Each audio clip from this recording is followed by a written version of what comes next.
엄마! 가글 했는데 입에서 뭐가 나왔어! 그거 올리덴탈 체크가글이라 그런겨. 지금 쓰고 있는 가글, 사용 후 확인해보셨나요? 무색소, 무알콜, 무계면 활성제의 올리덴탈 체크가글은 쉽게 나온 입안의 이물질을 눈으로 확인할 수 있습니다. 딴지마켓에서 판매 중입니다. 고민을 넣어주는 친구 쇼한 침대 쉴 침대가 고민을 들어준다고?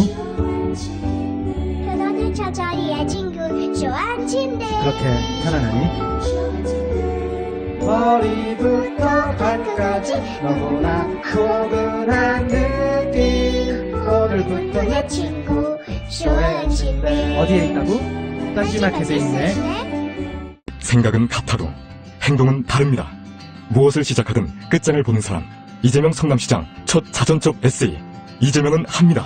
저를 믿어주는 국민이 계시고 함께 꿈꾸는 정의로운 대한민국이 있기 때문에 저는 부러질지언정 굴복하지 않겠습니다. 이재명이 그려나갈 대한민국 희망의 지도. 이재명은 합니다. 위즈덤 하우스. 엄마 나 가게 안 하고 싶은데 너 가게 해봤니? 농식 만들어봤니? 인테리어는? 집기는? 일할 사람은? 운영은? 가게 자리는? 그래도만! 너 돈 있니? 난 요술램프 몬스터 셰프다. 네가 원하는 모든 것을 들어주마. 맛집의 맛을 똑같이 만들어주실 수 있어요? 맛뿐만 아니라 돈과 청음의 모든 비법을 알려주겠노라. 야하! 이젠 걱정 고민 끝! 네이버 검색창에 몬스터 셰프라고 쳐주세요. 상담 문의 02-458-8838. 몬스터 셰프!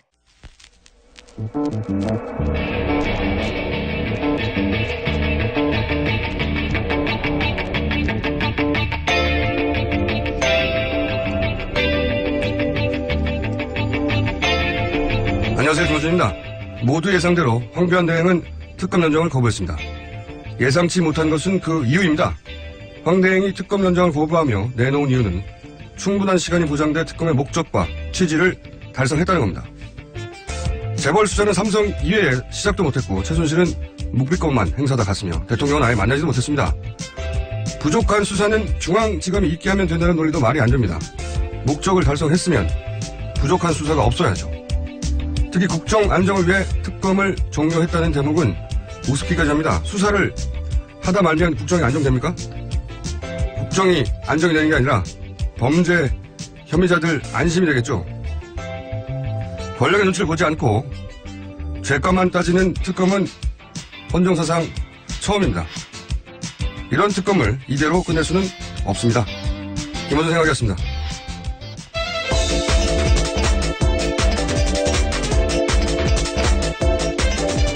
자, 시사인의 김은지입니다. 어제 최종 변론도 있었고 특검 연정 거부도 있었고요. 예. 뭐 예상에 어떤 바 아니겠습니까? 특검 연정을 거부한다는 거는 제가 이미 2주 전부터 예. 500원을 걸었던가요? 예. 뭐 계속 금액이 올라가긴 했는데요. 예, 저희 PD에게 받기로 하겠습니다. 본인은 모르고 있어요.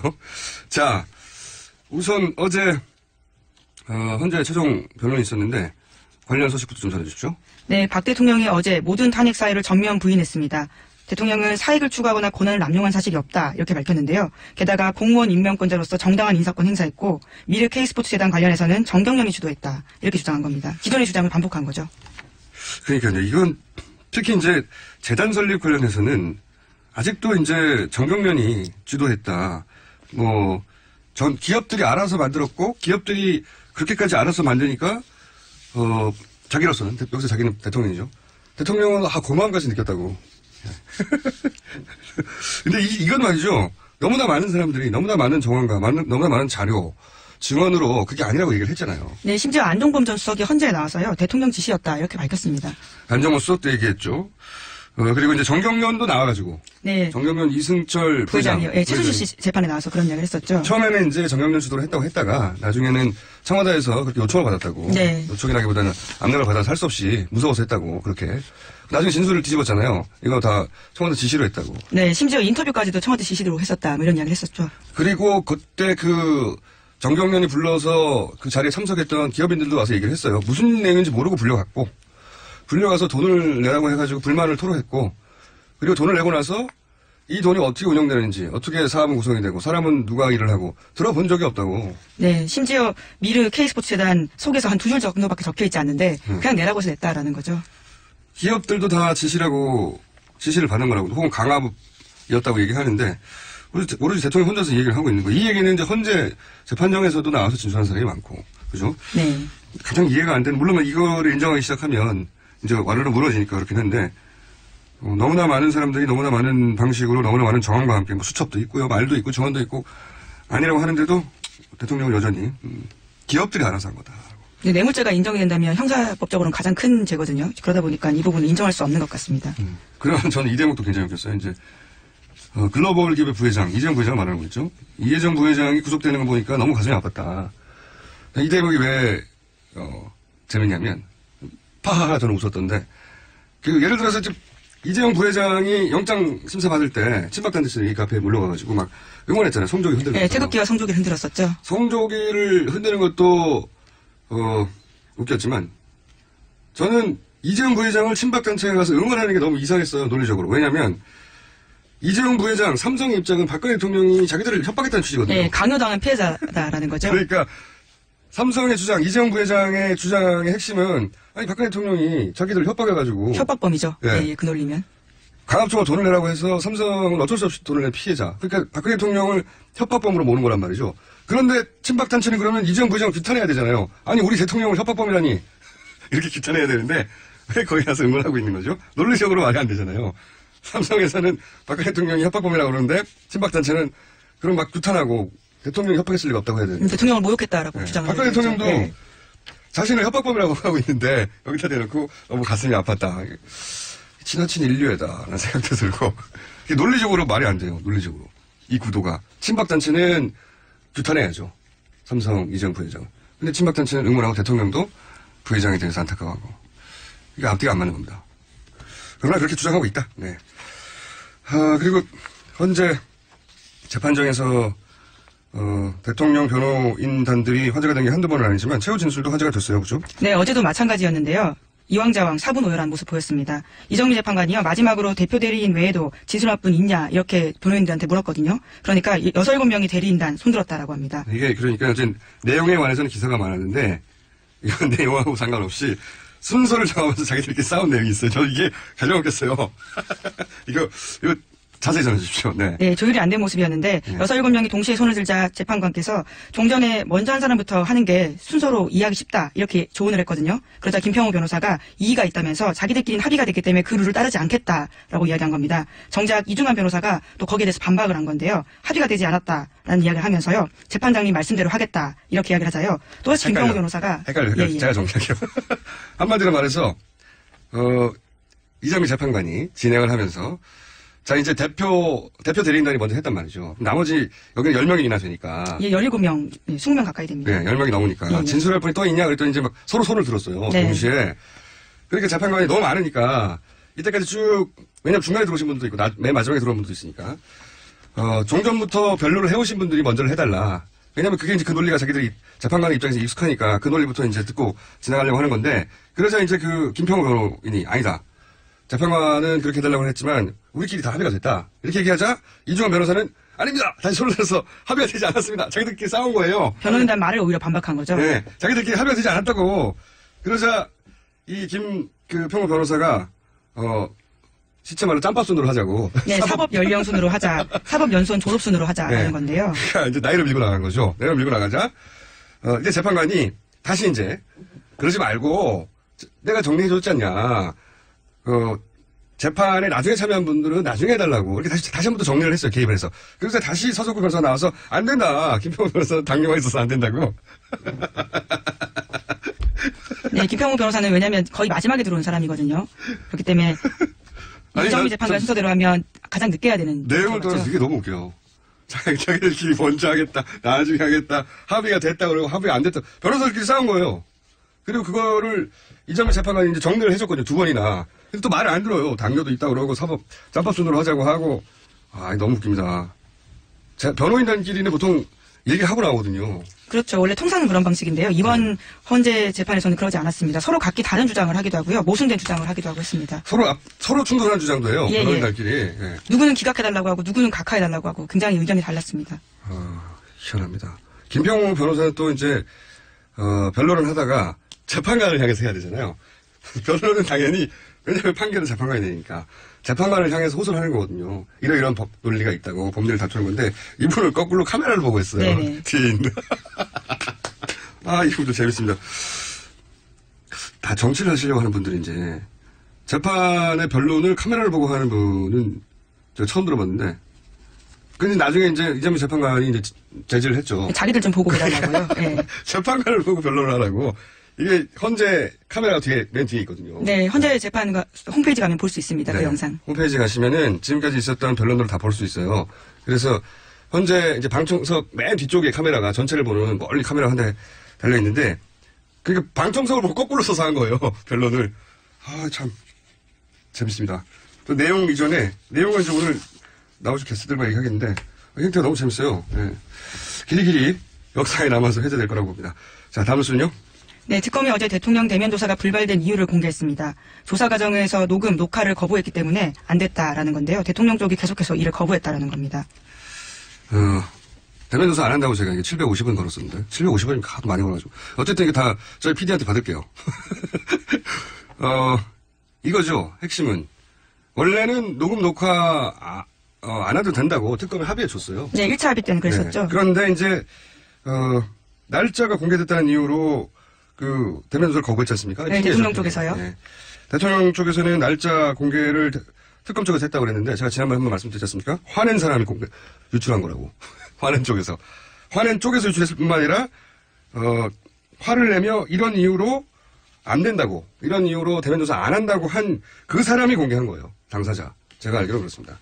화낸 사람이 공개한 건데 이런 일을 겪고 나자, 그러니까 특검은 공개하지 않았는데도 불구하고 저쪽에서 공개해놓고 자기들을 공격하는 걸 겪자.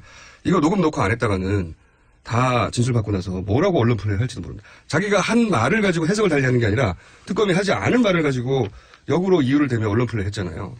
그래서 이제 녹화든 녹음든 하나는 하자 했는데 그걸 거부한 거죠. 저는 이거는 특검이 이런 요구를 한 거는 너무 당연했다고 봐요.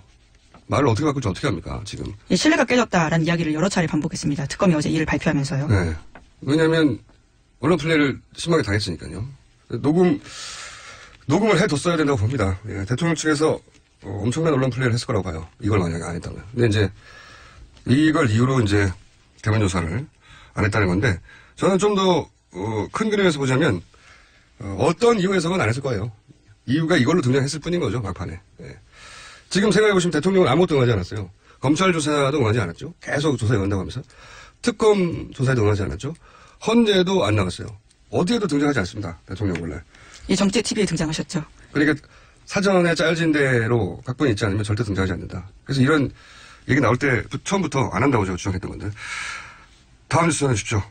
네, 황교안 대통령 권한대행이 어제 특검의 수사기간 연장 요청을 거부했습니다. 그 이유가요, 총 115일이라는 짧지 않은 기간 동안 수사가 이뤄졌다 이렇게 밝혔는데요. 하지만 115일 같은 경우에는 과거의 검찰 수사 기간까지 넣은 숫자이기 때문에요. 네. 이에 대해서 논란이 있습니다. 논란이 있는 게 아니고 이거는 정확하게 우리가 일상적으로는 얍삽하다고 표현하는데요. 특별한 시사적 용어가 생각이 안 나네요. 뻔히 알면서 70일이라는 건 특검 기간이 앞에 검찰이 수사한 기간을 여기다가 산입한 거죠. 산입. 알면서 이러는 거거든요. 예. 특검을 연장할지 말지를 얘기하는데 왜 특검 이전에 검찰 조사 기간을 여기다 집어넣어가지고 115일이라고 주장합니까? 특검은 70일이었는데. 다른 편 생각나세요? 전 얍삽하다 말고 생각 안 나는데. 이렇게 하면 안 되죠. 이렇게 115일이라고 하면은 이미 뭐 인상으로는 굉장히 길게 한 것 같잖아요. 뻔히 알면서 이러는 거죠, 일부러. 예. 제일 저는 말이 안 되는 논리가 조기 대선을 치르면 이 특검 영향을 미칠 수 있기 때문에. 예, 그런 이야기를 하고 있죠. 이 논리대로면 검찰 수사도 하지 말아야 되는 거예요. 예. 그렇죠. 이후에 검찰 수사도 멈춰야 된다는 논리로까지 갈 수 있는 말입니다. 그리고 이제 조기 대선을 치를 경우에 특검이 불리한 영향을 미친다는 거 아니겠습니까? 그런 뉘앙스로 보이죠. 그렇죠. 예. 어디에 불리한 영향을 미치냐면은 자유한국당에 미치겠죠. 거꾸로 선거에 영향을 주려는 거죠. 특검은 특검을 조사할 뿐인데 그게 자유한국당에 불리하게 안 된다고 하는 게 정치적인 거죠, 이게. 거꾸로. 하여튼, 어쨌든, 거부는 할 거라고 예상하고 있었지만, 이런 이유를 댈 거라고는 제가 생각 못했어요. 예. 충분히 조사되었다. 충분히 조사되었으면 다 끝났어야죠. 예, 하지만 정유라 씨 수사는 아예 하지도 못했고요. 덴마크에 계속 있어서요. 하지도 못한 게 너무 많죠. 예. 예. 나머지 재벌 그룹 수사도 아예 못했습니다. 알겠습니다. 자, 다음 뉴스. 어제는 대부분 이 뉴스가 넘쳐나가지고, 그죠? 네네. 또 어떤 뉴스가 있습니까? 네, 이영선 행정관에 대한 구속영장이 기각됐습니다. 법원에서는요, 구속의 사유와 필요성, 상당성을 인정하기 어렵다 이렇게 밝혔습니다. 막판에 입송영장 두 번 연속으로 기각이 되네요. 예, 새로 오신 영장 판사분들이, 예, 부담이 없나 봐요, 이제. 자, 그런데 이영선 행정관 관련해서는 사실, 드러난 혐의가 너무나 명백한데 말이죠. 네, 게다가 오늘 아침에도 동아일보 기사로 또 하나 떴는데요. 최순실 씨가 이영선 행정관이 개통해진 차명폰으로 해외에 나갈 때 항상 챙겼다라는 겁니다. 최 씨는 사적인 일로 해외 나갈 때도 차명폰을 꼭 챙겨서 청와대 연락처를 유지했다라는 겁니다. 이제 뭐 차명폰이라고 이제 언론들이 얘기하는 게 대포폰이에요. 차명폰이. 예, 그렇죠. 예. 어감 때문에 차명폰이라고 쓰는데 대포폰을 이용한 상대가 대통령이었다는 거 아닙니까? 통화 상대가. 네, 기록을 확인해 보면 그렇다라는 거죠. 네. 그러니까 대통령하고는 언제든지 통화가 되는 상태로 유지되고 있었어야 한다는 거고. 많은 분들이 그런 얘기를 했죠. 사태 초기에 박근혜 대통령은 중요한 결정을 혼자 내지 못하고 의사결정을 내지 못해서 안절부절하다가 어디론가 가서 통화를 하고 나서 이때까지 회의했던 것하고 정반대 결론을 얘기하기도 하고 쭉 내부 회의를 하다가 갑자기 통화하고 나서는 정반대 얘기를 한다는 거죠. 딴 이야기를 한다는 거죠. 자기가 예. 주장했던 내용을 뒤집어서 다른 내용을 말하고 해서 당황했다. 예, 전유욱 전 의원이 그런 증언을 한 바 있습니다. 그런 얘기를 했었는데 예. 그러니까 본인이 결정하지 못한다는 거죠. 아무것도. 그러니까 꼭 통화를 하고 나서 결정했는데 그 상대가 최순실 씨였다는 걸 이제 우리가 최근 몇 개월 사이에 알게 된 거죠. 하나 정도는 더 할 수 있을 것 같습니다. 하나. 네, 광복회가요, 특정 이익을 위한 태극기의 무분별한 사용이 우려가 된다라는 입장을 밝힌 건데요. 시위에서 태극기 도구로 사용하고 재판정에서 난데없이 태극기 펼쳐드는 행위에 대해서 일종의 경고를 한 거죠. 알겠습니다. 자, 경고할 만한 자격이 있는 분들이죠. 오늘 여기까지 하겠습니다. 시사인의 김은지였습니다. 감사합니다. 아무도 묻지도 따지지도 않고 가입하셨다고요? 보험은 너무 어려워요. 걱정 마십시오. 마이보험 체크가 도와드립니다. 1800-7917 마이보험 체크로 지금 전화주세요. 1800-7917 이미 가입한 보험이나 신규 보험도 가장 좋은 조건을 체크해서 찾아드립니다. 인터넷 한글 주소 마이보험.com 또는 카카오톡에서 아이디 검색 마이보험을 친구 추가하여 상담하실 수 있습니다. 여성 여러분, 골반이 삐딱하면 허리가 아파요. 아랫배가 나와요.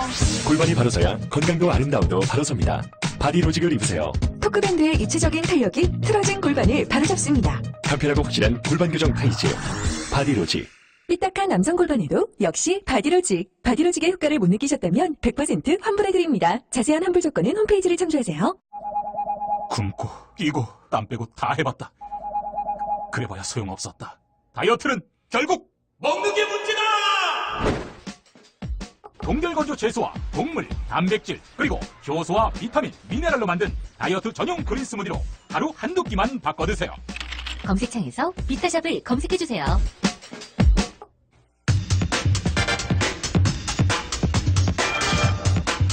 이제 현재 탄핵 결정까지 기간 2주 남았습니다. 어제 특검 연장을 황대행이 거부한 직후 민주당, 국민의당, 바른정당, 정의당 4당 원내대표는 특검을 다시 이어가는 방안을 찾기로 합의를 했고 특검 연장을 거부한 황교안 대행을 탄핵하자는 데는 바른정당이 불참하는 것으로 잠정 결론을 냈습니다. 바른정당의 향후 2주간에 대해서 남경필 경기도지사와 짚어보겠습니다. 안녕하십니까, 지사님.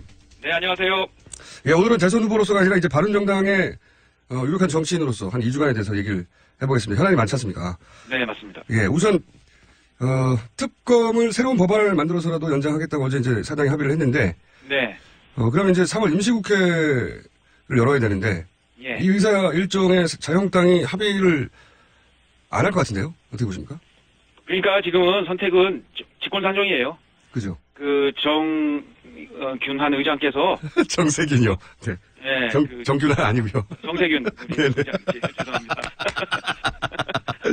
이 시계가 한 20년 전으로 돌아갔네요. 네. 정세균 회장. 네. 특검법을 위한 직권상정 하시면 되죠. 이게 지금 말씀은. 뻔한 얘기입니다. 지금 하면 돼요. 근데 보니까 할 생각이 별로 없으신 것 같아요. 지금. 그런 부담이 큰 것 같은데. 부담은요, 결단이죠. 맞습니다. 그건 저희가 정세균 국회의장과 어떻게든 전화 연결을 해서 한번 여쭤보고 올 텐데. 근데 정세균 의장도 그렇지만 야당도 예. 지금 민주당도 의지가 없는 것 같아요. 민주당도 의지가 없는 것 같다. 네, 이건 지금 다들 정치적으로 계산하고 있거든요. 네. 계산할 때 아니다. 지금 법대로 하고 권한대로 하고 어느 게 옳은 길이냐를 따져서 하면 되지. 지금 이 국면에서는 바른정당이 제일 잘하고 있는 것 같습니다. 그래요? 네. 그게 그렇지만 않다는 걸 제가 지금 얘기해 볼게요. 네, 토론 한번 해보죠. 예, 우선 사당 의석수면 당연히 이제 임시국회 소집하고도 남는데, 그러니까 말씀은 네. 자유한국당 빼고 네. 뭐 자유한국당이 새누리당 시절에 단독 국회 소집해가지고 진행한 적도 많죠. 그러니까 야사당이면 의석수도 충분하니까 소집해서 직권상정하자 이런 말씀이신 거죠? 한마디로. 그렇습니다. 이 특검법이 얼마나 중대한 일이냐에 대한 판단에 대한 여부인데요. 네. 충분히 직권상정할 만한 사안이라고 생각을 합니다. 그러니까 직권상정이 되면 바른정당은 당연히 찬성하는 거죠. 네네. 이런 건 어떻습니까? 만약에 직권상정밖에 없다고 하기 전에 네. 그 법사위를 통과하면 직권상정 없이도 되는데 바른정당 소속의 권성동 법사위원장은 합의가 있어야 된다고 얘기했습니다. 이게 물론 원론이긴 합니다. 원론이긴 한데 예. 이거는 바른정당 내에서 예를 들어서 당론으로 정해서 통과시킬 수도 있지 않습니까? 직권상정이. 아니 그거는 본회의 가면 네. 그 본회의 직권상정 권한은 의장한테 있으니까요. 예.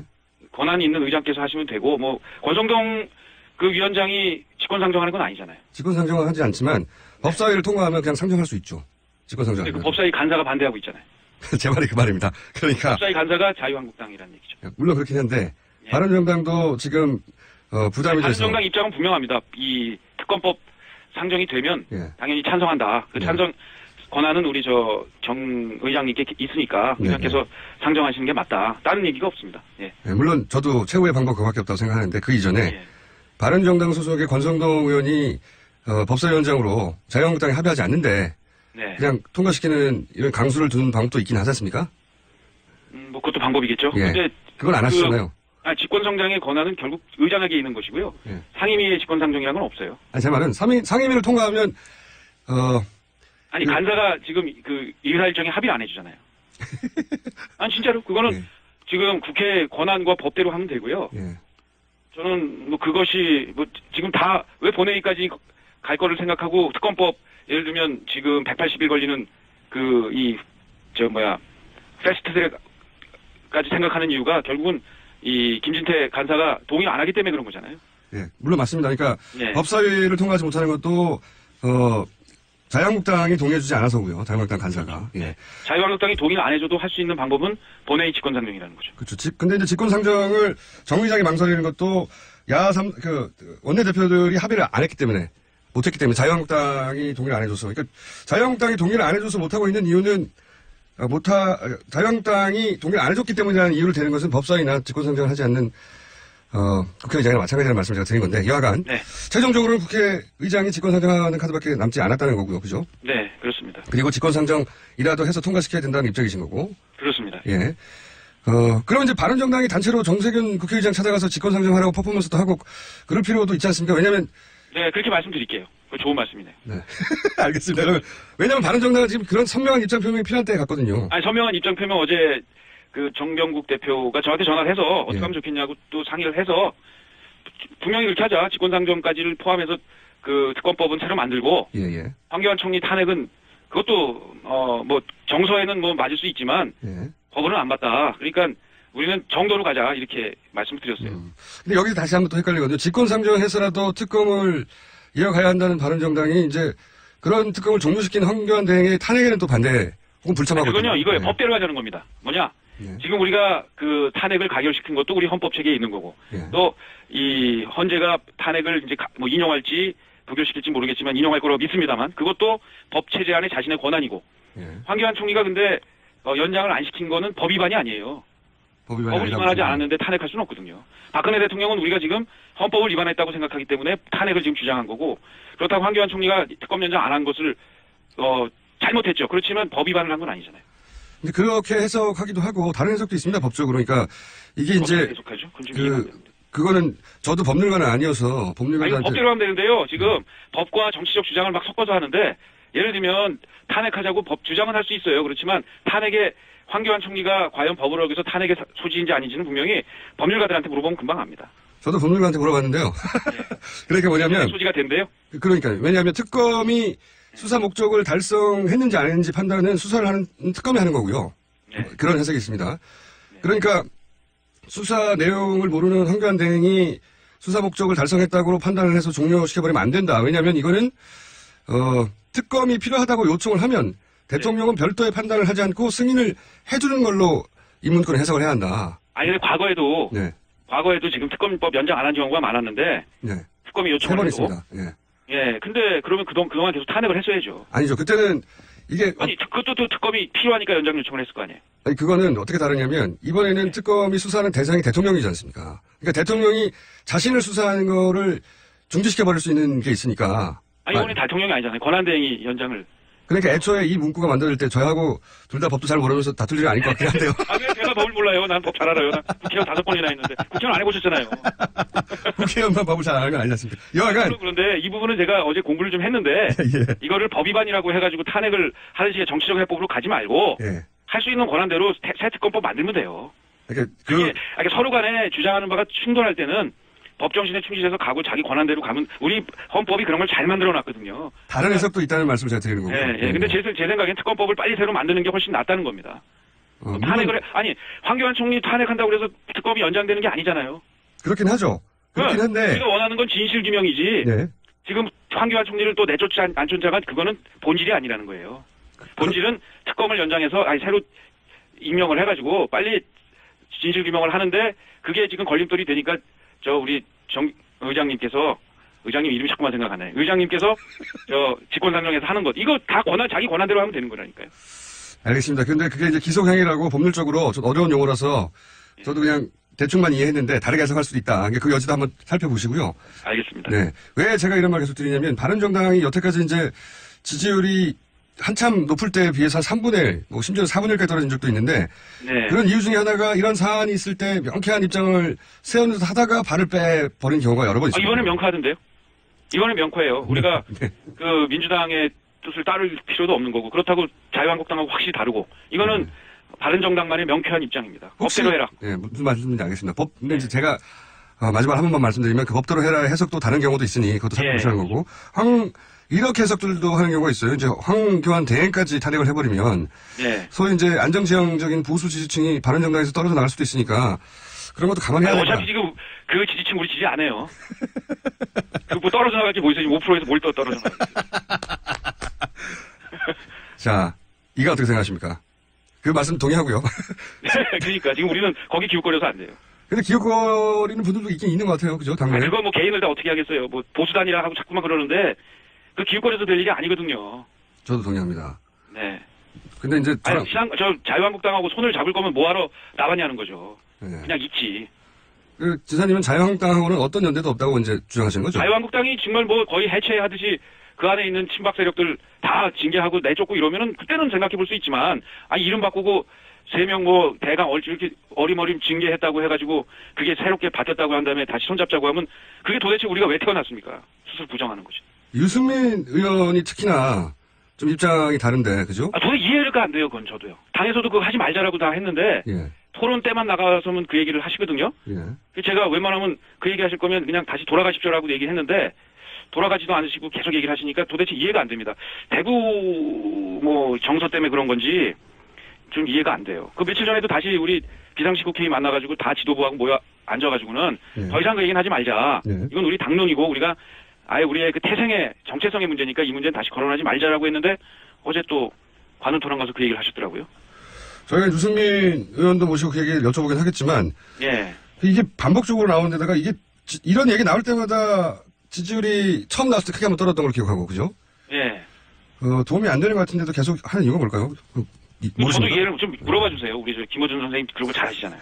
알겠습니다. 저도 궁금해서 토론을 좀 제안하는데도 토론도 안 되고 그러니까 뭐 3자를 토론시켜 주시든지 좀 답답합니다. 저도 그렇다고 뭐 어떻게 뭐 입을 막을 수도 없는 거 아니에요. 뭐 마스크를 씌울 수도 없는 거고. 유승민 의원과 그 남지사님 두 분을 저희가 한꺼번에 모시면 나오시는 거죠? 그럼요. 그럼 한 분 확보했고. 자, 그럼 저희가 유승민 의원과 얘기가 되면 모시기로 하고, 이거 어떻게 보십니까? 요즘 이 친박단체들 집회가 도를 넘어섰다. 이거 수사 대상이다. 라고 생각하는데, 어제 또 경찰청장은 수사 대상까지는 아니다. 이렇게 얘기를 합니다. 이 바른정당이면 이런 발언에 대해서 아주 단호한 입장을 내놔야 되는 거 아닌가요? 그러니까 뭐 이제 테러 가능성 뭐 이런 거에 대한 거죠? 그런 것도 있고, 예를 들어서 뭐, 박영수 특검, 을 아주 특정해가지고 그 집 앞에 몰려가가지고 방맹이로 휘두른다든가 뭐 사진을 불태운다든가 하는 것은 직접적인 유해가 아니더라도 상당히 스트레스를 받고 무서울 수 있지 않습니까? 실제 가족들을. 그럴 수 있죠. 이런 얘기를 그냥 더 해야 되나요? 안 했으면 좋겠어요. 뭐 법으로 뭐 처벌한다기 이러기 전에 그런 거 안 했으면 좋겠는데 계속 한다고 그러면 뭐 그 협박 이런 거 될 수 있겠죠. 저도 사실은 정치하면서 협박 많이 받아봤는데 네. 괴롭습니다. 사실 가족들도 괴롭고요. 그렇죠. 정치인들이 어쩔 수 없다. 누가 몽둥이 들고 서 있다는 제보도 많이 듣고 했는데 사실 무섭죠. 저보다는 가족들에 대한 위해 이런 것들은 테러 집단이나 하는 짓이기 때문에 그런 거 필요하다면 처벌해야죠. 정치인들은 뭐 어쩔 수 없는 면이 있지만 박영수 특검은 정치인도 아니었습니까? 더군다나 지금 정치인은 어쩔 수가 없어요. 정치인도 가족들이 인권이 있죠. 아니 제 말은 정치인들 숙명 같은 부분이 있긴 한데 예, 지금 검사로 이용하는 거거든요, 이게. 맞습니다. 예. 이건 수사를 방해하는 행위고요. 잘못된 행위죠. 정말 그거는 그런 얘기를 계속해서 한다면 예. 그건 뭐 당연히 범법 행위죠. 자, 가짜뉴스 역시 이게 수사 대상 아닙니까? 맞습니다. 예. 이런 거 제가 보기엔 바른정당에 치고 나와서 가짜뉴스. 말씀이네요. 예. 또는 뭐. 오늘 회의 가가지고 우리 김어준 선생 제안이라고 우리 정말 받아보자고 얘기할게요. 정말 좋네요. 가짜뉴스라든지 하여튼 지금 특검에 대한 협박 이런 것들은 예. 당장 중지해야죠. 그러니까 소위 이제 탄핵이 인용되는 것이 맞다고 생각하고 특검 연장이 돼야 된다고 생각하는 분들이 70-80% 이르는데 이런 분들에게는 이런 뉴스들이 굉장히 스트레스거든요. 예. 네. 근데 정치권에서는 아무런 조치가 없고 그렇다고 사정 당국도 움직이지 않으니까 너무 답답한 거죠. 이게 분명히 문제인데 아무도 조치를 취하지 않는지. 이럴 때 바른정당이 확 치고 나와서 네. 70-80%에 호소하면 네. 지지율이 올라가지 않겠는가. 네. 그 지지율 문제도 그렇고 뭐 우리 사회의 안정적 유지 이런 것들을 위한 그 우리 체제를 위협하는 일들에 대해서는 단호하게 입장을 밝히는 것이 정당의 올바른 태도라고 생각합니다. 알겠습니다. 자, 그러면 이런 가짜뉴스나 친박들을 집회, 이게 혹시 너무 일사불란하고, 컨트롤 타워가 있다고 생각하지는 않으십니까? 그것까지는 잘 모르겠어요. 뭐, 그런 생각은 들어요. 뭐 이게 예산도 많이 들 텐데. 그러니까요. 뭐 굉장히 자발적인 건지 아니면 뭐가 있는 건지 이런 데 대한, 어떻게 이렇게 일사불란하게 하지 이런 생각은 듭니다만, 뭐, 무슨 정보나 거기에 관련된 증거 이런 게 있는 건 아닙니다. 짐작 정도만 하신다는 거죠? 네, 그렇습니다. 합리적 의심. 네. 왜냐면 이게 최순실도 없고 문고리 사임방도 없고 김기춘 비서실장도 없고 그럼 누가 이런 컨트롤 타워 역할을 하고 있을까 하는 의구심이나 그런 거는 들 수밖에 없지 않습니까? 근데 최근에 그런 것도 있어요. 자발적으로 가신 분들도 꽤 많더라고요. 뭐 집회는 그렇긴 한데 네, 참석하는 사람들은. 근데 지금 예를 들어서 뭐 친박 집회들 박영수 특검 집 앞으로 모여라. 신속하게 거기서 모이고 이거는 쉽지 않거든요. 뭐 장비나 인원이나. 네. 그래서 하여튼 뭐 저는 빨리 그 탄핵 결정이 내려져서 이 이후에 국가 혼란이 없도록 하는 노력을 해야 될 테고요. 그게 이제 정치권의 굉장히 중요한 역할일 테고 대통령 후보들의 역할일 텐데 결국에 요즘 보면서 제가 연정밖에 방법이 없구나. 이 합리적인 세력들의 권력에 대한 협치에 대한 이 동의, 그걸 통한 연정 이거밖에 우리 대한민국을 하나로 만드는 길은 없겠구나 생각을 다시 하게 됩니다. 그렇다면 여기서는 연정의 대상은 국민의당이 되는 거죠? 도지사님한테는? 민주당도 됩니다. 민주당까지도? 네. 민주당이 되는데 민주당 안에 지금 연정은 서로 권력을 공유하겠다는 생각이 있는 분들이 하는 건데요. 네.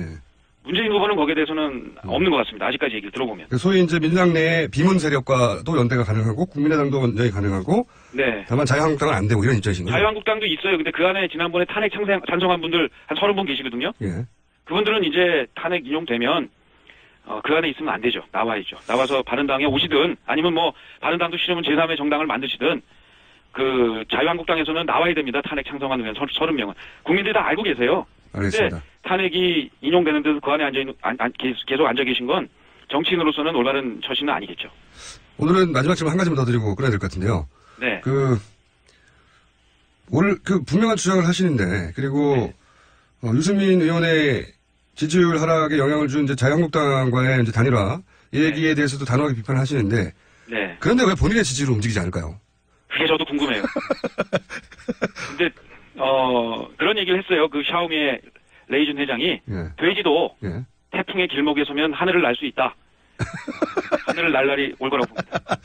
태풍이 와야지 날 수 있지 않습니까? 태풍은 바로 탄핵 인용과 함께 올 수도 있습니다. 민심이 네. 미래에 대한 준비, 걱정, 4차 산업혁명 시대에 대한 준비, 또 이 연정을 통한 국론의 통일 이런 것들을 원하시는 쪽이 온다면 태풍이 될 수 있습니다.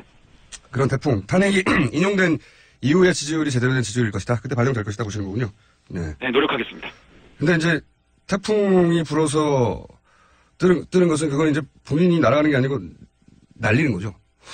근데 날렸다가 네. 지금 보면 그동안 날렸다가 바로바로 꺾였어요, 후보들이. 예. 보니까 문재인 후보만 그냥 계속 있고 예. 나머지 날았던 후보들이 이제 다 많이 추락했는데 본인은 아니다. 계속 날 수 있느냐는 본인의 철학, 정책, 행동 이런 것들이 하나로 모아져서 국민의 뜻에 맞으면 계속 날겠죠. 그렇지 않으면 알겠습니다. 실력 없으면 계속 그냥 떨어질 겁니다. 저는 근데 사례를 바꾸셔야 된다고 보는 게 돼지는 날개가 없거든요. 예, 추락합니다. 죽어준 날개를 좀 달아주십시오. 오늘 여기까지 하겠습니다. 네, 즐거웠습니다. 정세균 의장님한테 몰려가시기 바랍니다. 네, 감사합니다. 네, 감사합니다. 네, 지금까지 바른정당의 남경필 정치자였습니다.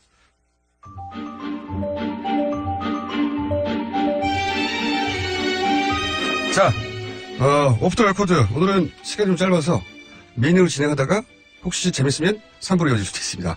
하영 기자 연결됐습니다. 안녕하세요. 네, 안녕하세요. 한결의 하영 기자입니다. 자, 안희정 캠프의 마크맨으로서, 최근에 이제 지지율이 하락하고 있잖아요. 네. 네. 내부 분위기를 일단 총평해주세요. 어떻습니까?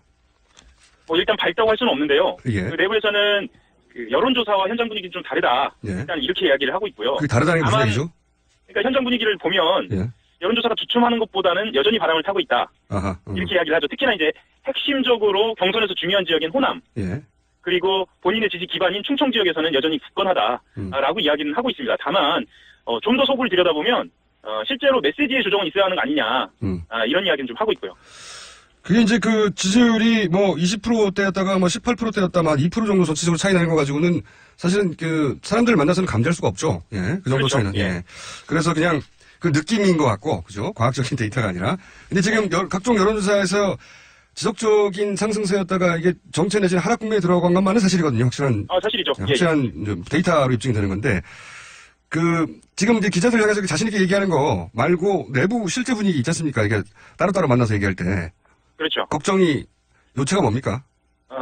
이렇습니다. 그러니까, 정권을 잡은 이후에 본인의 비전에 대해서 이야기를 했다라는 겁니다. 그쵸. 말씀드리자면, 대연정이라든가 아니면 사드 배치의 신중한 태도는, 여러 가지 그 국제적인 문제라든가 아니면 국내 정치적인 상황을 고려해서, 정권을 잡은 이후의 비전, 본인이 안정된 태도를 갖고 있다는 걸 얘기를 했단 말입니다. 그런데, 지금 현재 상황에 대해서는 본인도 분명하게 이 국정농단에 책임을 져야 그 박근혜 대통령에 대한 책임을 묻는 것이 가능하다라고 생각은 하고 있거든요. 근데 그런 것들이 제대로 전달되지 않았다라는 거예요. 그것에 대해서 전략 수정이 좀 필요하다.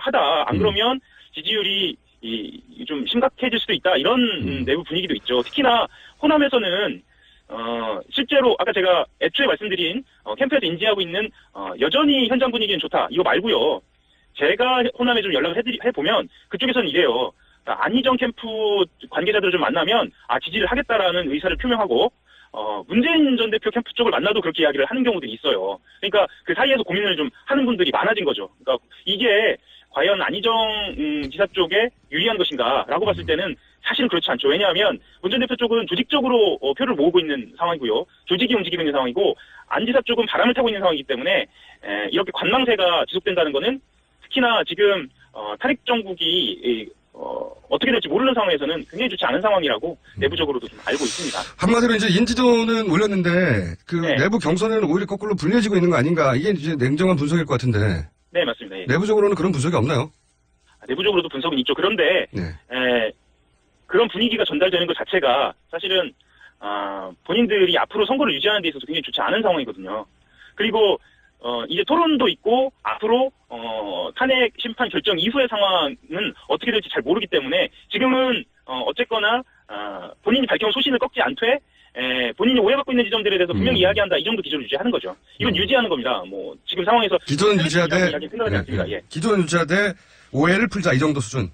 그렇죠. 예. 뭐 기존의 완전한 뭐 변경이라든가 아니면 새로운 전략을 나온다는 이건 아니고. 예. 그 정도 수준에서 약간 보완하자 정도군요. 왜 그러냐면은 잠깐만요. 예. 시간이 다 됐어요. 왜 그러냐면은 3부에서 잠깐 더 들어보기로 하고요. 예, 그럴까요? 네. 자, 시간이 정신없이 지나가버렸습니다. 3부에서 다시 이어 듣겠습니다. 한결의 하영 기자였고요. 저는 김호준입니다. 잠시 후 3부에서 뵙겠습니다.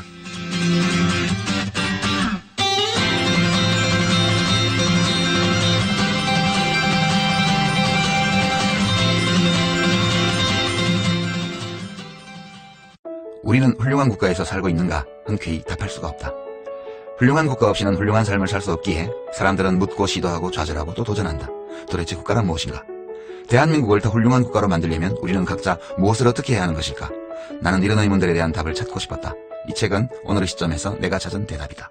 유시민 국가란 무엇인가 개정판, 도서출판 돌베개. 맛있어. 너무 맛있어.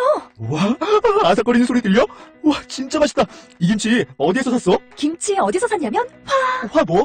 무슨 김치라고? 그러니까 어디 김치냐면 바로 뜸들이지 말고 빨리. 도대체 어디 김치야? 화통김치. 화통김치라고. 국내산 재료로 100% 자체 생산하는 화끈하게 통하는 화통김치. 얼른 검색해서 사 먹어. 한글도 남보다 빨리 깨치고 참 똑똑했는데 갈수록 실력이 뒤처지는 것 같아 걱정이에요. 혹시 초등학교 교과서 본 적 있어요? 어려운 어휘가 너무 많아요. 학교에서는 어휘 개념을 하나하나 설명해줄 시간이 정말 부족하잖아요. 그럼 어떡하죠? 내 아이의 어휘만큼은 내가 책임져야죠. 어휘 공부의 정석. 초등어휘 3천, 초등어휘 5천. 검색창에 초등어휘 3천을 쳐보세요.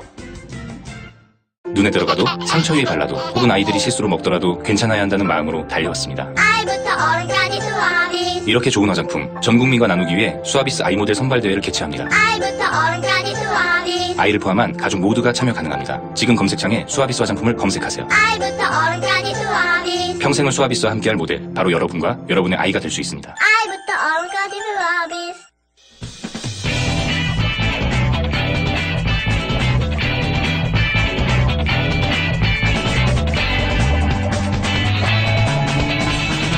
김어준의 뉴스공장.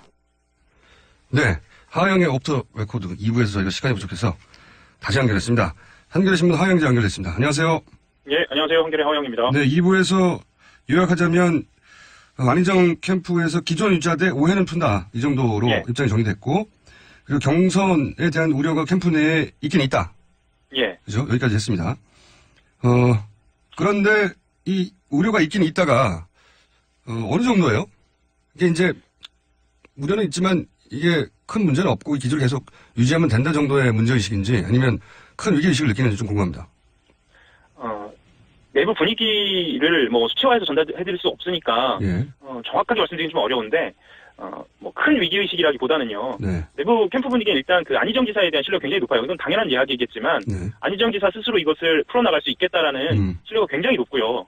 그리고 일단 3일에 있을 토론회, 그러니까 다음 달 3일에 있을 토론회에서 이 부분에 대해서 좀 집중적으로 언급을 하겠다. 그리고 3월 1일 날 3.1절 행사에서 지금 민주당 경선 후보 중에 자기 메시지를 낼 수 있는 위치에 있는 사람은 안희정 지사가 공식적으로 있습니다. 왜냐하면 충남에서 그 3.1절 행사를 할 때 또 3.1절에 맞는 그리고 자기의 정견에 맞는 그 메시지를 낼 수 있기 때문에 이 두 번의 모멘텀으로 좀 메시지에서는 조금 그 오해를 풀 수 있지 않을까라는 그런 생각을 갖고 있어요. 제가 아까 말씀드리다 말았던 부분은 어떤 부분이냐면요. 그 중도층을 공략하고자 했던 그 중도 통합 전략의 소신에 대한 이야기였는데요. 예. 그것에 대해서 직접적이고 본질적인 수정이 있으면 지금까지 불었던 바람이 급속도로 잦아들 우려가 있거든요. 그리고 그건 그렇죠. 예. 그래서 전략 수정은 하지 않겠다. 그리고 이것은 소신이다라고 계속 밀어붙이고 있는 상황이고요. 이것은 또 단순히 안희정 지사의 고민만은 아니고요. 민주당의 고민이기도 합니다. 민주당도 지금 사상 최고치 근래에 50% 가까이 간 적이 있었는지 잘 모르겠습니다만 어쨌거나 사상 최고치를 기록한 것은 안희정 지사의 공이 크거든요. 그리고 그렇죠. 외연 확대 지금 말하면. 예, 맞습니다. 그리고 지금 선거인단으로 유입된 분들의 상당수가 물론 과학적으로 분석되고 있지는 않습니다만 각 지역별로 따져보면 중도층도 상당히 들어오고 있다라는 그런 분위기가 있거든요. 그렇다고 한다면 지금 민주당의 고민이기도 합니다. 지금 어떤 식으로 안희정 지사의 포지셔닝이 될 것인가 그리고 민주당은 또 어떻게 당 전략을 구사할 것인가에 대한 같은 고민 선상이 있다고 보여집니다. 알겠습니다. 한 가지만 더 여쭤볼게요. 네. 최근 이제 그 새누리당이 자유한국당이죠. 자유한국당이 그 개헌에 대해서 주도적으로 이전과는 다르게 이야기를 이어가고 드라이브를 걸고 있습니다. 거기서 한 축이 되는 게 김종인 전 대표가 소위 이제 민당 내에 대선 전에 개헌을 해야 한다. 혹은 뭐 분권형 개헌이 반드시 필요하다고 적극적으로 나서고 있는 비문. 이 비문의 수장격으로 그 언론에서 계속 주목을 받고 있는 김종인 전 대표가 과연 안희정 캠프와 함께 할 것인가 말 것인가 굉장히 중요한 이 전체 대선판에서의 요소로 바라보고 있는데 김종인 전 대표가 안희정 캠프하고 일정 정도 교감이 있는 건 사실인 것 같은데 이게 어느 정도 소위 아예 합류한다, 뭐 탈당한다 등등 이야기는 많습니다. 근데 캠프 내에서 취재를 해보면 그 김종인 전 대표와의 거리라고 할까요? 혹은 뭐 연대라고 할까요? 어느 정도입니까? 실제로 안희정 지사가 말하자면 이제 대선을 준비하면서라기보다는 어쨌거나 그 공부를 하면서 김종인 전 대표하고 직접 뭐 만나서 공부도 하고 이러저러한 조언도 구하고 이건 사실이죠. 그래서 방금 말씀하신 교감이라는 거는 그 정도 수준인 것 같고요. 사실 그 정도 수준이라는 게 굉장히 높은 수준입니다. 뭐 공부를 같이 했다는 거니까요.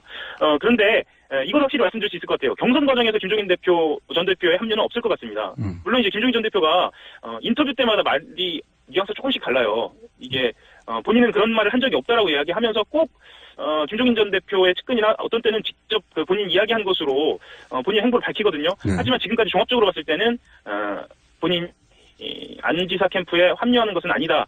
최소한 경선 때까지는 이렇게 말씀드릴 수 있겠고요. 그리고 지금 안 지사 캠프 같은 경우에는 현역 의원들이 직접적으로 합류하는 경우가 거의 없습니다. 왜냐하면 안 지사 본인이 각자의 자리에서 지지선언을 해달라고 이야기를 하고 있고요. 실제로 지지선언을 그런 방식으로 하려고 준비하는 의원들도 있고요.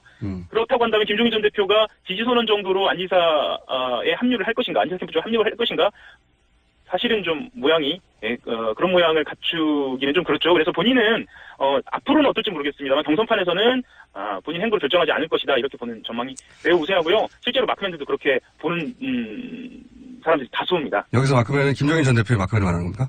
뭐 김종인 전 대표의 마크맨이나 안희정 전 대표의 마크맨이 크게 다르진 않습니다. 왜냐하면 어쨌거나 문 전 대표의 마크맨들은 문 전 대표가 맞고요. 나머지 주자들은 이게 복수로 맞고 있는 경우도 많기 때문에 어쨌든 분위기는 좀 그렇습니다. 알겠습니다. 오늘 여기까지 듣겠습니다. 예, 감사합니다. 네, 지금까지 한겨레신문 하영 기자였습니다.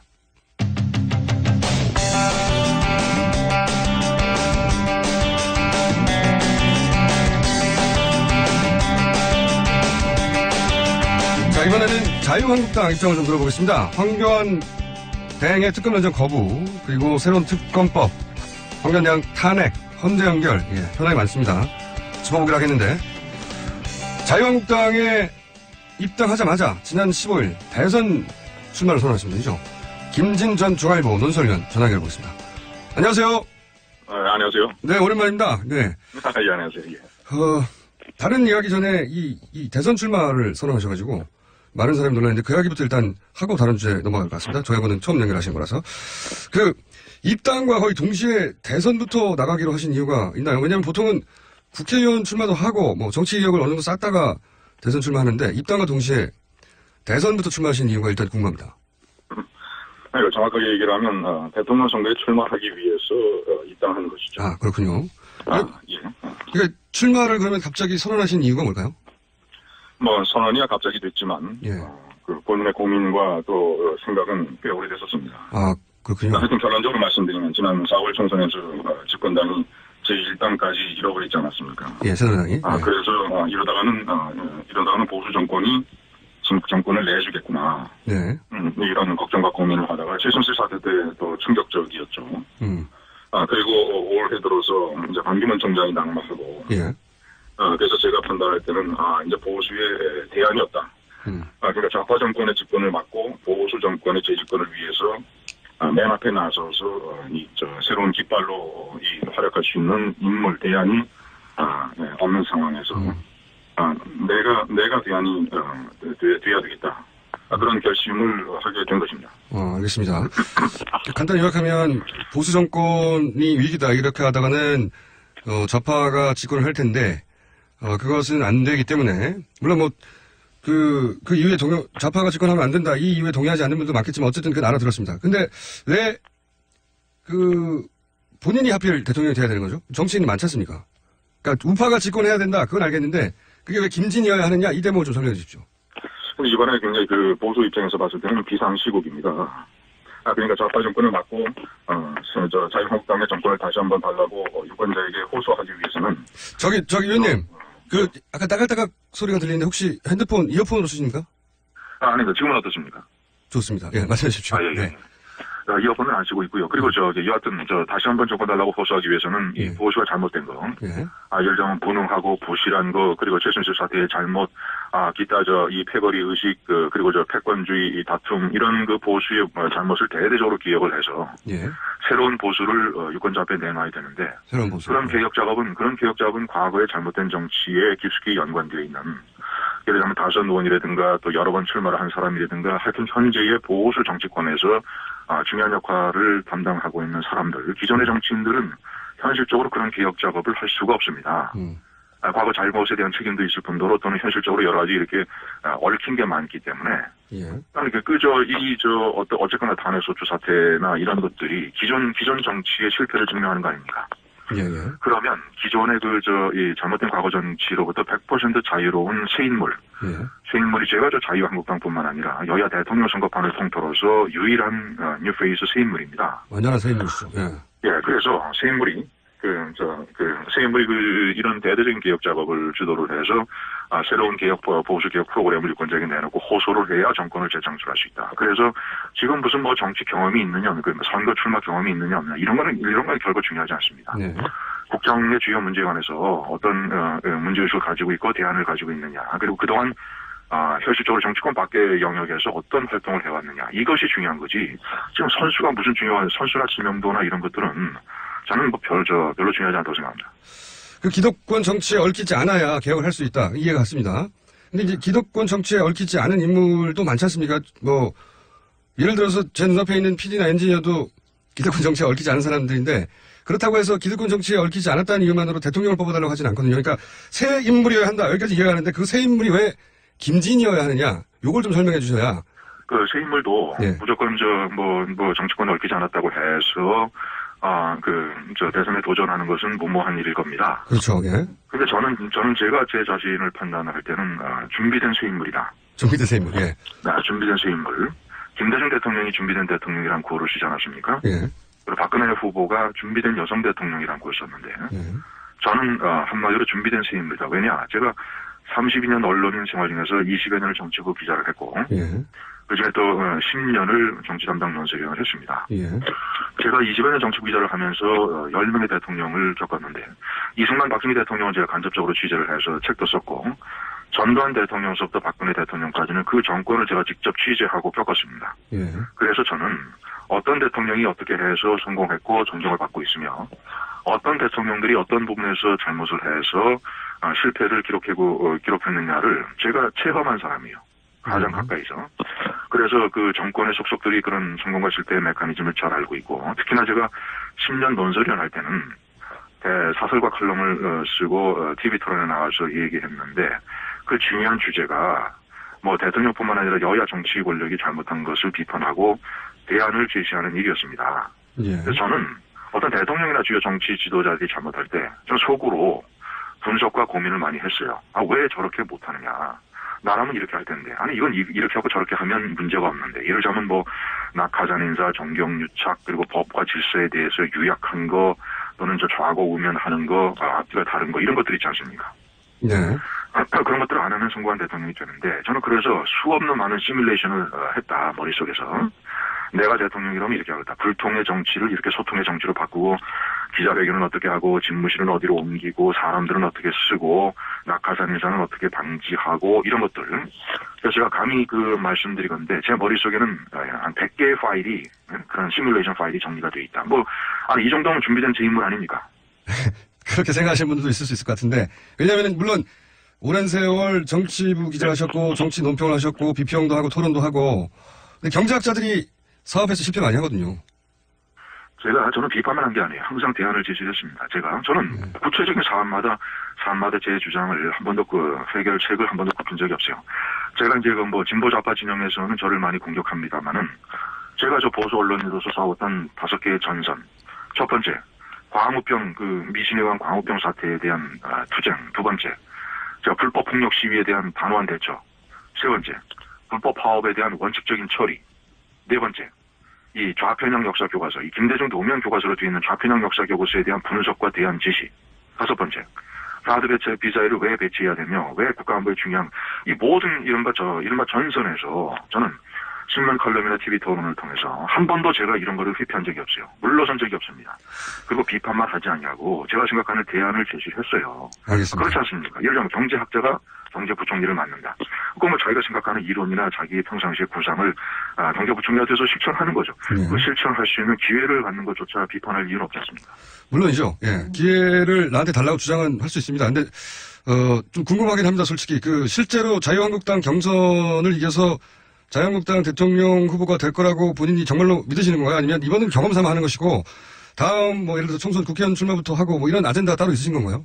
저는 그 경험 삼아 출마하지 않았습니다. 제 나름대로 치열한 고민과 예. 치밀한 계산으로 출마를 했어요. 자, 김앵커 어떻게 되냐면 앞으로 예. 지금 근데 한 가지만 더요. 본인이 이 치열한 경선에서 이길 거라고 경험 삼아 나온 게 아니고 꼭 이길 거라고 믿으시는 근거가 뭔가요? 그러니까 근거를 지금 말씀드립니다. 예, 근거를 알려주십시오. 가장 중요한 게 경선 룰입니다. 경선 룰이요? 예. 지금 자유한국당은 경선 룰을 아직 정하지 않았어요. 예. 좀 준비를 하고 있습니다. 네. 근데 어떤 식으로 대충 이제 그 논의들이 많이 진행이 되냐면, 자, 원칙은, 첫째는, 더불어민주당에서 하는 한 200만 국민 선거인단 있지 않습니까? 이런 것은 아마도 불가능할 것이다. 예. 그거는 이제 자금도 엄청 많이 들고, 또 시일도 촉박하고 해서, 그리고 해서 이제 중요한 것은 당원들의 투표권을 대폭 보장하는 것이다. 예? 네. 일반 당원 또는 책임 당원, 대의원 이런 당원들, 당의 대통령 후보를 뽑는 것은 원래는 당원들이 하는 것이 원칙적으로 맞다. 당원들이 당의 주인인데 예. 우리 당의 대통령 후보를 뽑는 것을 사실상 왜 국민에게 맡깁니까? 근데 어쨌든 그런 것이 어떻게 본인에게 유리하게 생각하는 거죠? 예. 당원들이 되면 지금 일부 여론조사 지지율이 언론에 보도가 되는데요. 예. 그 일반인들이 하는 여론조사 지지율이라고 하는 것은 지명도, 인지도, 이름이 얼마나 알려졌느냐 이런 것이 크게 영향을 받습니다. 예. 대통령 선거에 여러 번 출마하고, 도지사, 당대표, 의원 지내고, 현재 국무총리하고 하는 사람들의 지명도나 여론조사 인지도가 좀 높을 수밖에 없잖아요. 예. 저는 TV 토론에 자주 나왔습니다만은 그 정도는 한계가 있는 거죠. 그런데 문제는 뭐냐면, 예. 국민들을 상대로 하는 여론조사를 하는 게 아니라 당원들을 상대로 하는 투표로 하게 된다면, 예. 자유한국당의 당원들은 거의 저를 다 알아요. 네. 그리고 저에 대해서 관심이 많습니다. 그동안에 10년 활동을 통해서. 예. 그러면 가장 중요한 것은 투표를 하는 사람들이 투표를 하는 대상에 대해서 잘 알고 어떤 열정적인 의지를 가질 때 제대로 된 투표 결과가 나옵니다. 그러면 지금 저까지 출마 선언한 사람이 4사람인데 앞으로 홍준표 경남지사, 김관영 경북지사, 현재 그렇게 해서 선언을 하면 6명입니다. 김문수 전 지사까지 하면 7명. 한두 명 더 한다고 해도 7, 8명이 되는데 그런 사람들을 놓고 당원들이 투표를 할 때 김앵커 한번 생각해 보시죠. 김앵커가 당원이라면 네. 어떤 기준을 가지고 투표하겠습니까? 어떤 기준을 가지고. 예를 들어서 자기가 속한 지구당의 국회의원이나 당협위원장이 저 사람이 좋으니까 저 사람 찍으라고 한다고 찍겠어요? 그리고 저 사람은 여러 번 출마했으니까, 그리고 저 사람은 총리니까, 그리고 저 사람은 현행 도지사니까 그런 기준으로 김앵커가 당원이라면 찍겠습니까? 그런 기준으로 찍지는 않겠지만 그렇다고 토론회에 많이 나왔다거나 언론사의 간부였다고 찍지도 않을 것 같은데요. 아니, 그런 이유로 찍는 게 아니라 당원들은 어떤 이유로 찍느냐. 어떤 사람이 그동안의 경력에서 이 보수적인 가치를 지키기 위해서 일을 했고, 그리고 어떤 사람이 우리 당의 대통령 후보가 돼야 본선에서 이겨서 좌파 정권을 막을 수 있겠느냐. 본선 경쟁력을 중요하게 생각할 거 아닙니까? 그러니까 본선 경쟁력이 본인이 높다고 주장하시는 거의 핵심을 말씀해 주셔야 사람들이 설득이 될 것 같아요. 제가 같은 질문 계속 드리는 건데. 제 얘기가 아니라 당원들 얘기입니다. 당원들이요? 당원들이 말이죠. 우선은 첫째는 보수의 개혁 보수의 이미지가 있어야 된다. 그러려면 새 인물이어야 된다. 새 인물. 그래서 새 인물이라고 해서 무슨 정치권에 몸담지 않았던 연예인이나 학자 이런 사람이 아니라 하여튼 10년 동안 정치를 공부한 사람. 그리고 10년 동안 아까 제가 말씀 5개의 전선에서 본인의 투쟁을 증명했던 사람. 그리고 이 새 인물이 아까도 이런 비상식의 정치판에서는요, 항상 난세에는 새 인물을 사람들이 대망합니다. 알겠습니다. 그러면, 자, 저희가 아무래도 한 번 더 연결해야 될 것 같습니다. 사실은 현안들 여쭤보려고 그랬는데, 출마 선언을 하신 분이라서 그 얘기를 하다 보니 이야기가 길어졌어요. 오늘은 그 현안에 대해서 한 가지만 여쭤보고, 저희가 조만간 다시 한번 연결하겠습니다. 하실 얘기가 많으신 것 같으니까, 이거 한 가지만 여쭤볼게요. 박근혜, 가장 중요한 핵심인 것 같아서, 박근혜 대통령이 탄핵되어야 합니까? 아니면 탄핵 사유가 안 되는 겁니까? 저의 입장은 저는 헌법재판소의 결정을 기다린다는 겁니다. 물론 그렇긴 한데. 왜냐? 국회가 탄핵 소추한 이유가 헌법 위반 5개, 법률 위반 8개입니다. 사안 하나하나마다 별도로 기소를 해서 재판을 해도 사실관계를 명확하게 규명하기가 굉장히 복잡한 사건이에요. 그런 사건을, 예를 들자면, 헌법재판관들도 2달 넘게 심리를 해서 결정을 할 수 있는 사안을, 어떤 현재 근거로 제가 교통방송, 청취자께, 이거는 이래서 이래야 되고 저건 저래야 되고 저래야 된다는 거 얘기할 수 있는 근거가 저는 솔직히 부족하다. 그래서 저는 헌법재판소의 결정을 기다린다는 입장입니다. 너무 복잡한 사안이어서 헌재 판결에 어떤 결과가 나와도 승복하겠다 이런 입장이신 거군요, 말하자면. 당연히 우리 사회가 승복해야 되는 거죠. 승복은 승복인데 본인만의 결론은 없으십니까? 이게 탄핵할 만한 사유도 아니다? 저는 그런 결론을 내릴 만큼 13개의 사안에 대해서 지금 정보가 없어요. 사실관계가. 정치를 20년 이상. 사실관계를 모르는데 어떤 판단을 내립니까? 오랜 세월 정치를 분석하셨던 분으로서는 입장이 있을 수 있지 않습니까? 아니, 입장과 어떤 어떤 선호도, 입장, 감정 이런 것 가지고 얘기하기는 너무 중대한 문제 아닙니까? 우선 저는 언론이 가장 중요하게 생각하는 것은 사실관계입니다. 사실관계. 그 사실관계에 대한 내 정확한 진위를 제가 모르기 때문에 내가 헌법재판소나 검사나 변호인이라면 얘기할 수 있겠지만 그거를 그 자세한 내용을 모르는데 어떻게 얘기합니까? 알겠습니다. 시간이 아쉬운데요. 저희가 조만간 꼭 연결할 테니까 나머지 입장을 그때 들어보기로 하고요. 출마 변도 더 들어가야 되겠네요. 예. 그리고 박근혜 대통령 그 탄핵에 관해서는 헌재 판결을 수용한다. 예. 어떤 결과이든. 여보세요. 예, 오늘 여기까지 하겠습니다. 다시 연결하겠습니다. 감사합니다. 네, 감사합니다. 예, 감사합니다. 예. 네, 지금까지 김진 전 중앙일보 논설위원이었습니다. 똥은 싸고 다니냐? 미치도록 싸고 싶다. 빅동의 추억. 미국 장사랑! 구렁이똥 이뻤다. 장이 살아야 내 몸이 산다. 혈중 콜레스테롤 개선과 배변 활동에 도움을 주는 건강기능식품입니다. 빅동의 추억. 미궁 장사랑. 지금 검색창에 미궁 장사랑을 검색하세요. 이건 제가 써보니까 효과가 있는 것 같아요. 미 항공우주국 나사에서 우주인들의 비상식량으로 쓴다는 남미 최고의 완전식품 마카 플러스 한국에서 가장 비싸고 귀한 식품이라는 산삼 플러스 거기에 한국인이 좋아하는 녹용까지 일단 이 세 가지를 모두 넣은 제품이 나온 거니까 마카 산삼 녹용 대박. 좋은 건 다 있네. 031-323-2559 영암네이처 YHNATURL.com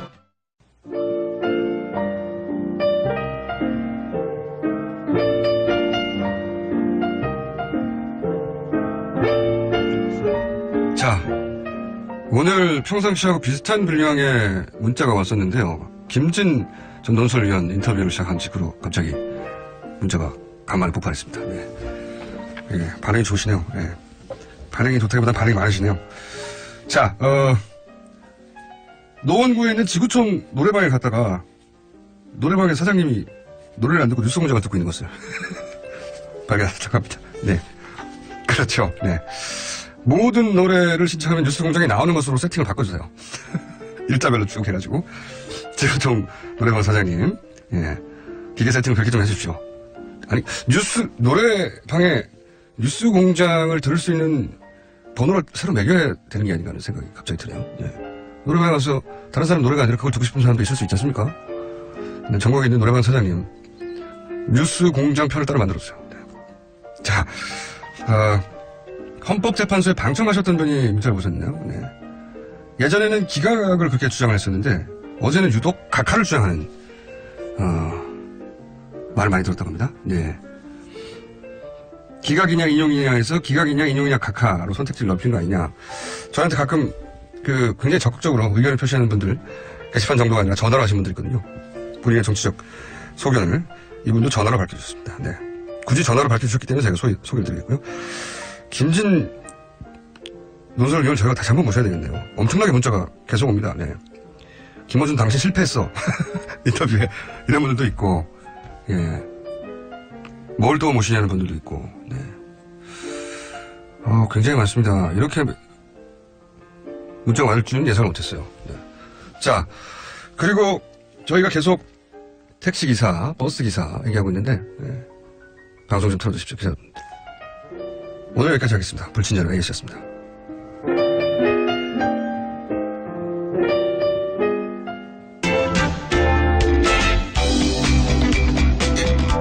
박근혜 대통령을 파면해서 정의를 갈망하는 국민의 승리했음을 선언해주기 바란다. 대통령 탄핵 심판에서 국회 측 최종 변론 내용입니다. 국회 탄핵소추위원 국민의당 김관영 원내수석 부대표 전화 연결하고 있습니다. 안녕하세요, 의원님. 네, 안녕하세요. 김관영입니다. 네, 국회 탄핵소추위원이시고 탄핵 심판에도 직접 참여하셨는데 어제 이제 최종 변론이 있었습니다. 예. 예. 거대한 사건이어서 이 탄핵 심판을 주도한 분으로서 소리가 남다를 것 같아요. 소추위원으로서 만감이 교차합니다. 그동안 재판부도 공정하고 신속한 재판을 이끌기 위해서 많은 노력을 하셨는데 또 저희는 또 국민의 명령에 따라서 국회에서 의결된 탄핵 소추가 인용될 수 있도록 최선을 다했고 진인사 대천명의 마음으로 결과를 기다리겠습니다. 가장 그동안 속이 탔을 때는 언제였습니까? 대통령 측에서 증인들을 신청을 했는데 신청된 증인들이 대거 불출석하고 예. 또 또 그 불출석한 증인을 다시 또 기일을 잡아서 별도로 또 소환을 하면서 기일이 계속 지연되는 그런 모양이 벌어졌거든요. 지연술이 뭐 어쨌든 어느 정도 작용을 했죠. 실제로 효과가 있었습니다. 네, 상당히 효과가 있었고요. 또 막판에 또 전혀 그동안 재판에 관여하지 않았던 변호사님 3분이 네. 마지막 재판 3번에 걸쳐서 들어와셔가지고 그 소위 김평우 네. 변호사님을 비롯한 그분들이 그동안 전혀 주장하지 않던 좀 생뚱맞은 주장들을 계속 강하게 하면서 또 재판부를 모독하고 이래서 예. 굉장히 착잡했습니다. 생뚱맞은 주장이라고 하는 것들이 이제 소위 말해서 이 헌재 판결 자체를 받아들일 수 없다 아예. 그 전략이 예, 예. 그때부터 바뀌지 않습니까? 또 한 번.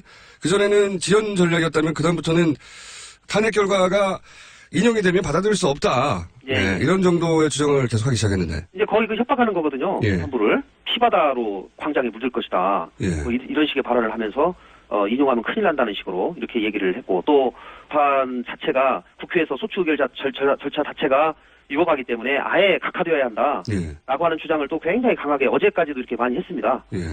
그런데 그 부분은 이미 법무부에서도 국회에서의 소추 절차가 적법하다라고 의견을 보내왔고요. 예. 또 재판 초반에 재판부에서 합의를 해서 이 부분은 국회에서 의결 절차의 유법성은 처리하는 것으로 그 주장 자체를 처리하는 것으로 얘기가 이미 정리가 된 다음에 재판이 계속 진행이 돼 왔었거든요. 네네. 예, 그렇기 때문에 재판 막판에도 그런 주장을 하는 것이 저희로서는 대단히 좀 의아했다 이렇게 말씀드리겠습니다. 대통령 변호인단이 주장했던 마지막 부분에 주장했던 뭐 절차적 문제라든가 하는 것들은 예.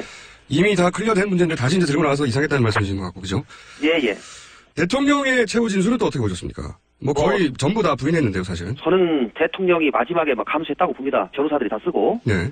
그런데 그동안 이미 변호사들이 변론 과정에서 수차례 얘기했던 얘기를 정리해서 대통령의 직접 진술인 것으로 이렇게 했는데 뭐 초지일관 발뺌, 변명 뭐 그런 것이죠. 네. 예를 들어서 이 재단 설립을 본인이 아니라 기업이 자발적으로 했다는 주장은 아직도 하고 있는데요. 예. 그런데 이 대목은 사실 안종범 수석이나 또는 뭐 기업의 관계자들이나 아니면 전경련 관계자나 일관되게 헌재에 나와서 이것은 대통령의 지시였다라고 이야기를 했지 않습니까? 예. 그런데도 불구하고 이렇게 최후 진술에서 기업들이 자발적으로 했다고 하면 이건 이 헌재 재판관의 눈에서 보면 어떻게 보일까요? 헌재 재판관은 아니십니다만. 뭐 저도 거기서 재판을 계속 참석했기 때문에 그런 증언들을 제가 다 직접 들었죠. 네네. 그런데 아마 대통령 대리인단은 대통령에게 보고를 하면서 그런 얘기를 다 빼는 것 같습니다. 대통령의 주장을 당신 말이 맞습니다. 그렇게 저희가 주장을 해서 하겠습니다. 그리고 그동안 헌법재판소에 나온 여러 증거들을 보면 대통령 말씀을 뒤집기는 굉장히 부족하다고 생각합니다. 이렇게 보고하는 것 같아요. 그분들은. 대통령하고 회의를 거의 안 하시는 것 같더라고요. 보니까. 뭐 회의를 하는지 안 하는지는 모르겠습니다만은 있는 사실 그대로를 대통령에게 보고하면서 좀 보수적으로 생각하면서 변론도 하고 이렇게 해야지 그래도 뭐 그나마 좀 가능성이 생기는데 이분들은 그냥 자기들 하고 싶은 말씀만 계속 하시는 것 같아요. 이상한 일이긴 합니다. 이게 보통 이런 주장을 하다가 전혀 정반대의 증언이나 증거물이 계속 나오면 이거 좀 수정해 가거나 하지 않습니까? 되게 이제 나온 증거는 인정하면서 그것을 해석하는 방식에서 좀 다르게 해석한다든가 이렇게 하면서 이제 법리적으로 다투는 것이 통상적인 재판 과정인데 뭐 아예 그런 것 자체를 다 부인을 하니까요. 전면 부인해 버리니까요. 이건 어떻게 생각하십니까? 이제 세월호 관련해서도 탄핵 소추 사유 가운데 세월호 참사 책임 부분은 별도로 강조를 했어요. 국회 측에서. 별도로 강조하신 이유를 좀 설명해 주시고 여기 대해서 국민들이 그 부분에 대해서 좀 더 자세하게 알고 싶어하고 과연 세월호 문제에 대해서 국회가 그동안 어떻게 뭘 주장하고 있는지 또 대통령 측에서 어떻게 주장했는지를 별도로 저희가 정리해서 국민들에게 알려드릴 필요가 있다라고 생각해서 그것만 별도로 빼서 저희가 주장을 한 겁니다. 대통령 측에서는 또 여기에 대해서 대통령이 이 구조에 지나치게 개입을 하면 방해가 될 거라고 생각해서 뒤에 물러나 있었다 하는 식으로 답변을 했는데 전반적으로 세월호 관련한 대통령 측의 답변은 어떻게 생각하십니까? 어떻게 평가하십니까? 이제 저희가 주장하고 있는 것은 대통령이 그날 하여야 할 일을 안 했다는 것이거든요. 그렇죠. 한마디로 하면. 그리고 가장 큰 것은 대통령이 집무실에 근무를 하지 않았습니다. 예. 평일이고 또 평소같이 집무실에 근무를 했으면 그런 얘기가 안 나오죠. 그런데 어디에 있는지조차 안보실장조차도 모르는 상황이 7시간이나 계속됐다라고 하는 것은 대단히 큰 문제인 것이고요. 우리 헌법 대통령이 선서를 할 때 성실하게 직무 수행할 것을 선서를 하는데 그 선서를 할 때의 그 맹세를 잃어버린 행동이었다 이렇게 생각을 하고요. 저희는 그 대통령 선서문도 결국 헌법에 명시적으로 나와 있기 때문에 그것도 지키지 않으면 헌법 위반으로 볼 수밖에 없다라고 생각하는 겁니다. 그 황교안 대행이 결국 이제 연장을 거부했습니다. 특검에 대해서. 네. 예. 그러면서 이제 조기 대선에 영향을 미칠 수 있기 때문에 안 된다는 이유도 들었는데. 예. 이 주장은 어떻게 보십니까? 사실 고려해서는 안 줄 상황이죠. 대선에 어떤 영향을 미치고 안 미치고는. 그리고 특검이 그동안 수사를 쭉 해왔는데 지금 대단히 미진합니다. 그리고 해야 될 일이 많고 또 그 판단은 특검이 하게 돼 있죠.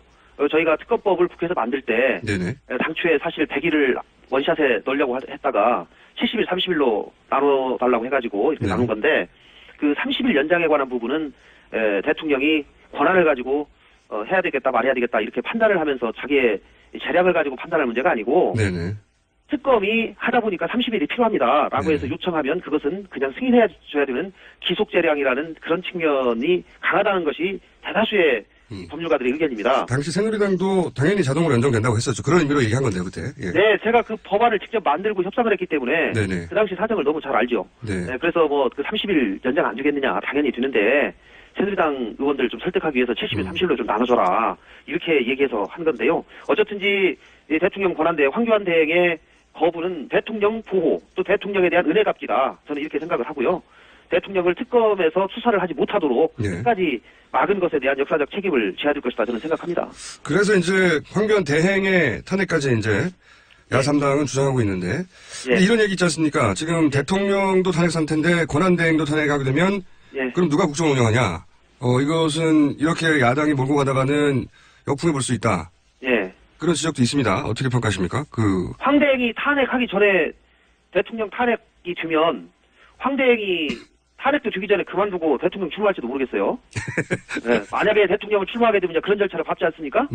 그러면은 대통령도 없는데 국무총리도 없는데 나라는 어떻게 되냐 이 말은 안 통하는 거죠. 뭐 탄핵 절차를 밟아서 그분이 정지가 되는 거나 대통령 출마를 위해서 그만두는 거나 마찬가지고 결과는. 그리고 최종적으로는 만약에 그렇게 되면 경제부총리가 그 권한을 이어받아서 대행을 하게 되는 것이죠. 이렇게 되는 상황이고요.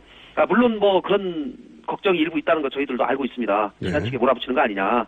나라를 너무 혼란에 빠뜨리는 거 아니냐라고 하는 그런 말씀도 있는데 그것보다는 저희들은 지금 가장 대한민국의 절실한 것은 정의를 바로 세우는 것이다. 라고 생각을 하고요. 그동안 황교안 사실 권한대행도 대통령과 같이 일한 공범자입니다. 그런데 그동안 뭐 저희가 나라를 위해서 또 그분이 국회와 충분히 업무를 해나가면서 협조하겠다 이렇게 말씀을 했기 때문에 저희가 지켜본 것이죠. 그러나 그 이후에 청와대 압수수색 과정에서도 내일 아니다 이렇게 얘기하고 또 가장 중요한 특검을 마치 자기의 권한인 것처럼 해가지고 거부해버리고 등등 이런 것들은 대한민국 헌정사를 굉장히 훼손하는 것이다 이렇게 생각이 들기 때문에 저희가 불가피하게 탄핵할 수밖에 없다 이렇게 생각합니다. 국정 운영을 이제 황교안 대행한테 맡겼더니 이제 본인의 대선 운동을 하고 있었다 뭐 이런 평가도 있기도 하고요. 그래서 탄핵 그거는 뭐 국민들께서 판단하실 겁니다. 알겠습니다. 주로 대통령 코스프레를 많이 하고 있다라는 그런 평가들도 상당히 있는 게 사실입니다. 근데 이제 바른정당은 여기서 이제 한 발 물러섰습니다. 그 특검 연장에 대해서는 연장을 거부한 데 대해서는 비판하지만 탄핵까지 갈 사안은 아니다 이렇게 발을 뺐는데 이렇게 되면 실제 탄핵안을 통과시키는 데까지 갈 수 있을까요? 이 정족수에는 문제가 없고요. 이 총리를 탄핵시킬 때는 150명 이상이면은 가능합니다. 야3당으로 충분하군요. 야3당으로 충분한데 뭐 가능하면 그래도 지금까지 여기 이렇게 왔고 또 특검 연장을 거부한 점에 대해서 바른정당도 비난하면서 새로운 특검법을 같이 추진하자고 했기 때문에 저희가 가능하면 탄핵 문제도 좀 같이 갈 수 있도록 오늘도 야사당 원내대표 또 당대표 연석회의가 있기 때문에 그런 회의체를 통해서 설득해 나가도록 하겠습니다. 알겠습니다. 자, 그러면 이제 남은 방법은 3월 임시국회에 열어가지고 새로운 특검법을 만들겠다. 이렇게 현재까지는 야3당은 그렇게 얘기를 하고 있고 바른정당까지 사당이 그런 얘기를 하고 있는데 지금 임시국회 소집은 할 수 있지만 실제 자유한국당이 이제 계속 반대하는데 남은 방법은 집권상정 외에는 없는 거죠? 제가 궁금해서 여쭤보는 겁니다. 뭐 현실적으로는 그렇게 될 가능성도 있지만 저희가 자유한국당 잘 설득해서 자유한국당에서 또 추진하려고 했던 법안들도 있거든요. 그런 것들을 좀 3월 국회에서 좀 마무리될 수 있도록 해야 되기 때문에 어느 정도의 의사일정은 잡힐 수밖에 없다고 생각을 하고 자유한국당과 충분히 의논을 해 나가도록 하겠습니다. 자유한국당이 다른 법안이 눈에 들어올 지금 상황이 아닌 것 같긴 한데요. 네. 자, 협의를 잘 해주시고. 마지막 질문인데요. 왠지 세간에 두 사람은 탄핵 기각을 내심 정한 것 같고, 뭐, 추가적으로, 탄핵 기각을 설득하고 있고, 뭐, 이런 식 이야기가 한 달여 전부터 있었지 않습니까? 그래서 이제 걱정도 많이들 했는데. 어떻게 보십니까? 제가 이제 재판을 저도 한 10년 해봤는데요. 결론을 말씀드리면 저는 인용될 것이라고 생각합니다. 그동안에 이미 충분히 25명의 증언, 또 이미 제출된 검찰 수사 기록, 또 증거, 이런 것들에 종합적으로 비춰봤을 때 이것은 상식과 비상식의 문제다. 그리고 소위 뭐 의심을 하시는 그런 재판관님들 두 분 말씀하시는데 저는 그분들도 오랫동안 재판을 해오셨고 법조계에서 신박맞는 분들이시기 때문에 그분들도 상식에 근거해서 현명한 판단을 내리실 것이다. 저는 이렇게 생각합니다. 알겠습니다. 오늘 말씀 여기까지 듣겠습니다. 감사합니다. 예, 고맙습니다. 네, 지금까지 국민의당 김관영 원내수석 부대표였습니다. 네, 김진 전 논설위원 인터뷰에 대한 반응이 아주 많습니다. 네. 문재인 전 대표 출연 이후 거의 최다. 네, 그리고 검색어가 양포탈에 올라와 있네요. 네. 오늘 인터뷰 듣고 어떤 분이 본인은 심시티 10년 했는데 본인도 출마하겠다고 하는 반응이. 제가 뽑은 장원입니다. 네. 오늘 여기까지 하겠습니다. 김호준이었습니다. 내일 다시 뵙겠습니다. 안녕.